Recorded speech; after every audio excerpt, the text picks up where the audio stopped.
আসসালামু আলাইকুম দর্শক, আমরা দাঁড়ায় আছি কবির ভাইয়ের শশার জমিতে। এটা হচ্ছে আপনার মালিনী শশা।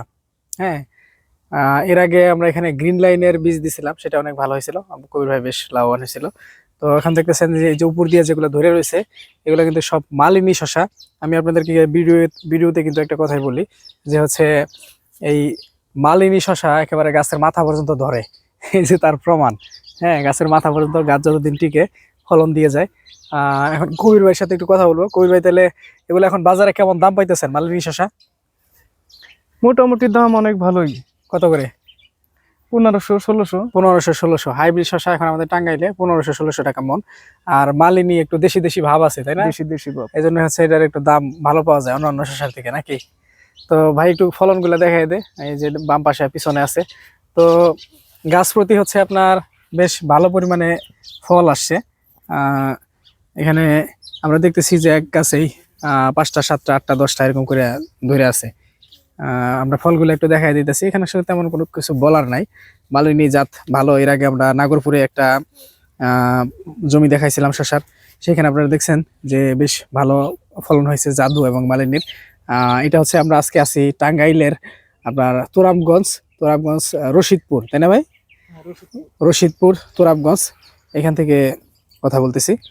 তো এই যে এখানে যে পরিমাণে জালি ধরছে, এগুলো বড় হলে কিন্তু আরো অনেক বেশি হয়ে যাবে। তো এটাতে কিছু ডাউনি মিলিওর আক্রমণ আছে। শীতকাল মানে ডাউনি মিলিওর একটা, মানে কি বলবো, একেবারে মহড়া উৎসব চলে। হ্যাঁ, প্রায় সব জমিতে ডাউনি মিলিও এসে যায়। যত পরিচর্যাই করা হয় তারপরেও দেখা যায় যে ধরে যায়, কিছু করা থাকে না। আর কবির ভাই থাকে শহরে। গ্রামের বাড়িতে খুব ওরকম যে পরিচর্যা করবে আইসা আইসা, ওরকম সুযোগ টুযোগ হয় না। যার কারণে এখানে পরিচর্যা আরো কিছু কমতে থাকে।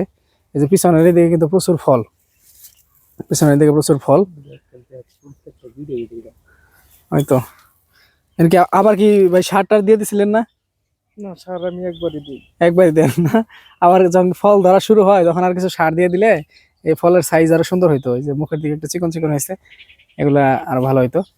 তো শশা চাষ যারা রমজান টার্গেট করে করবেন, তারা এখনই শুরু করে দিতে পারেন। হ্যাঁ, শুরু করে দিতে পারেন বলতে শুরু তো করছেনই অনেকে, অনেক আগে থেকে। যারা পিছনে পড়ছেন তারা এখনো পর্যন্ত করতে পারেন, আগামী 1 সপ্তাহ পর্যন্ত লাগাইতে পারবেন। তো কবির ভাইয়ের বাড়িটা একেবারে আপনার চকের পাশে, আহ চাষের জমির পাশে। এদিকে অনেক সরিষা ক্ষেত আছে, সরিষার ফুল ফুটে আছে। তারপর হচ্ছে আপনার এই যে কবির ভাই কিছু কপি লাগাইছে। আবার ওই যে আরেকটা জমি শশার জন্য তৈরি করছে, ওইটার বীজ নিয়ে আসলো আমাদের কাছ থেকে গতকালকে। তো ওইগুলো লাগাবে। এই পাশে আমি কবির ভাইয়ের কপি ক্ষেতটা দেখাই দিই। ভাইরা কোন জাতের কপি লাগাইছেন? 570। এটা কি সিনজেন্টা নাকি কোন কোম্পানি?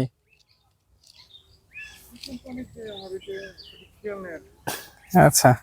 তো মাশাআল্লাহ, কপি গাছ অনেক সুন্দর হয়েছে। এদিকে বেলে দোআঁশ মাটি, অনেক উর্বর। এর কি চারা কিনছিলেন? না না, বীজ। এই কপি গাছে ফুল আসতেছে। হ্যাঁ, না ওইটা মনে হয় পুরুষ। পুরুষ না? হ্যাঁ, কপি গাছে পুরুষ হয়। হ্যাঁ, পুরুষ হয়, 2-1টা পুরুষ থাকে এক প্যাকেট বীজের মধ্যে।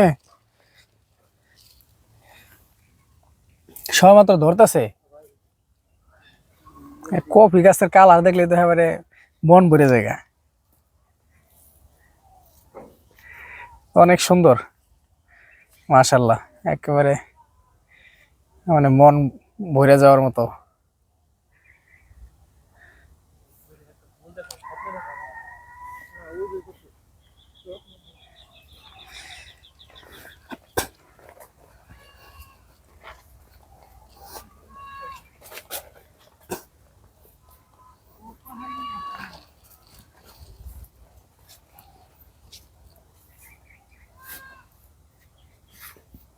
শেষ না? দর্শক ভালো থাকেন। আল্লাহ হাফেজ, আসসালামু আলাইকুম।